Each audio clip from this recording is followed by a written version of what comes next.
Swastiastu, Om Awigenang Astunamo Sidam, umat sedharma yang berbahagia, pada kesempatan yang penuh berkah ini, marilah kita panjatkan puja dan puji syukur kehadapan Ide Saya Widiwase, karena atas anugerahnya, kita masih diberikan kesehatan, kesempatan, dan ketenangan untuk berkumpul serta merenungkan nilai-nilai Dharma yang luhur. Segala sesuatu yang kita alami hari ini, mulai dari hembusan napas yang kita hirup, hingga pikirannya masih bisa berpikir jernih, semuanya adalah karunia yang patut kita syukuri dengan sepenuh hati.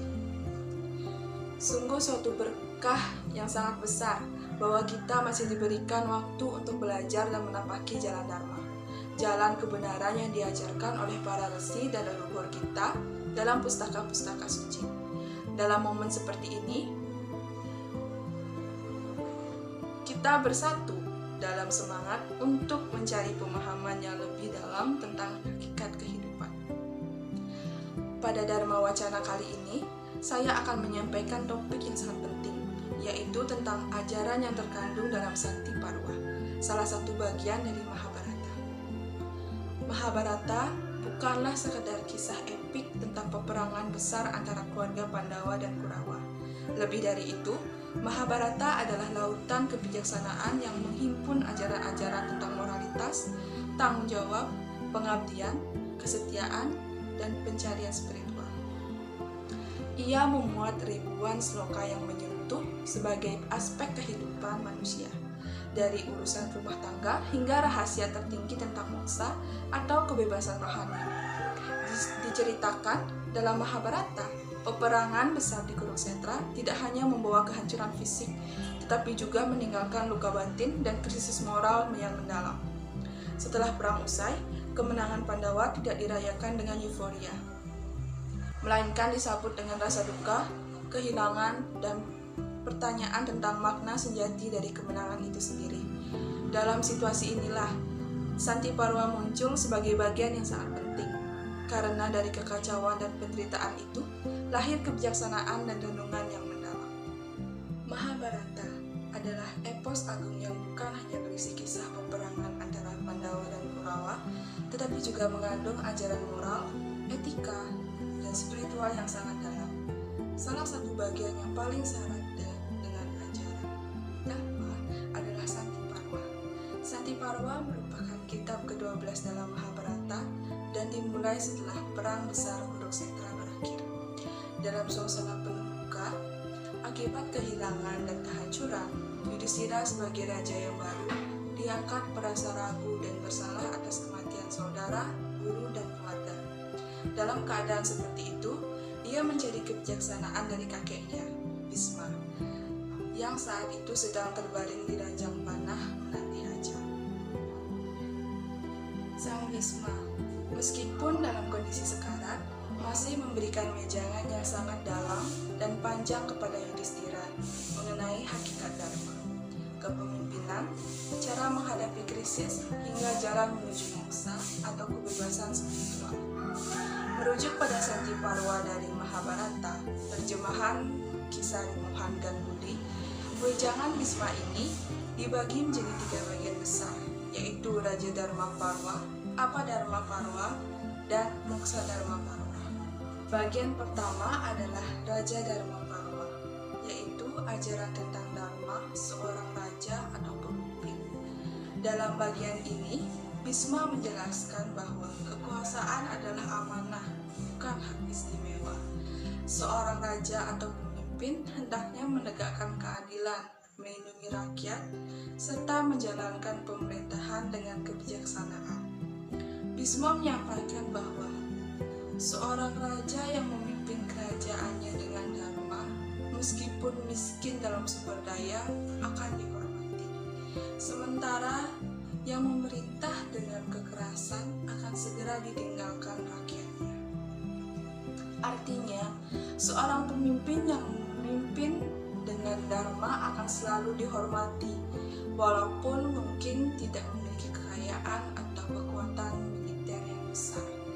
Nilai ini mengajarkan bahwa keberhasilan dalam kepemimpinan tidak diukur dari kekuasaan, tetapi dari kualitas moral dan integritas.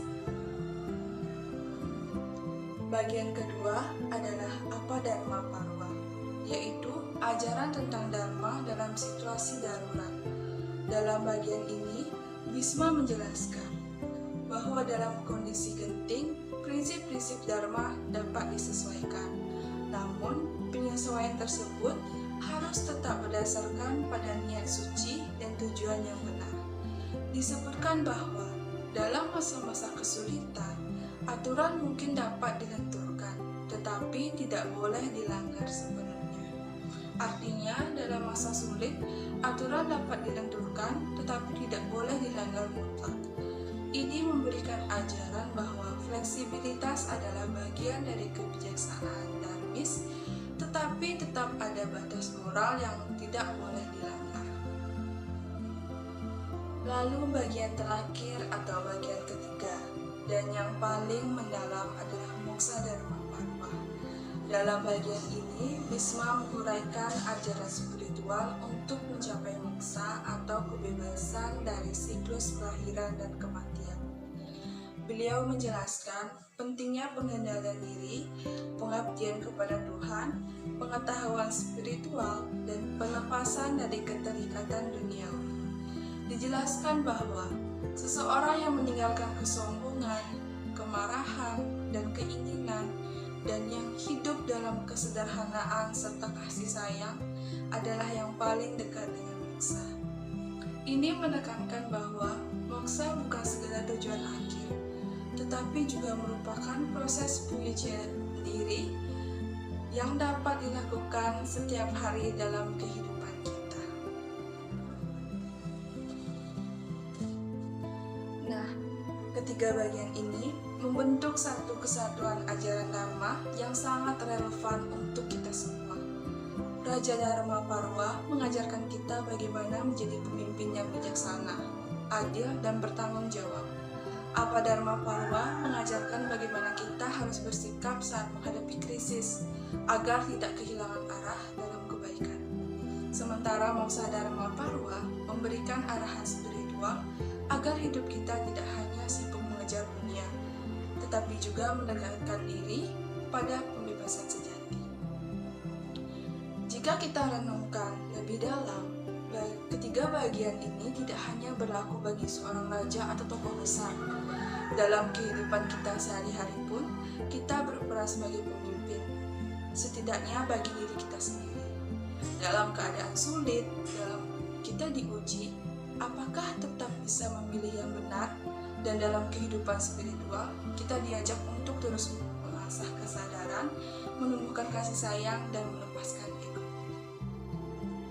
Sebagai generasi muda Hindu, penting bagi kita untuk tidak hanya membaca epos Mahabharata sebagai cerita sejarah, tetapi sebagai sumber inspirasi dan pedoman hidup. Shanti Parwa adalah cerminan kebijaksanaan yang mengajarkan bahwa bahkan dalam kehancuran sekalipun masih ada tempat untuk perenungan, penyucian diri, dan harapan. Marilah kita jadikan ajaran Bhisma ini sebagai sumber kekuatan moral dan spiritual dalam menjalani hidup, menghadapi tantangan, dan menjalankan Dharma dengan teguh. Dengan demikian, semoga kita semua dapat menjadi pribadi yang dharmika, bijaksana, dan penuh welas kasih. Mungkin itu saja yang dapat saya sampaikan pada Dharma Wacana kali ini. Kurang dan lebihnya saya mohon maaf dan terima kasih. Saya tutup dengan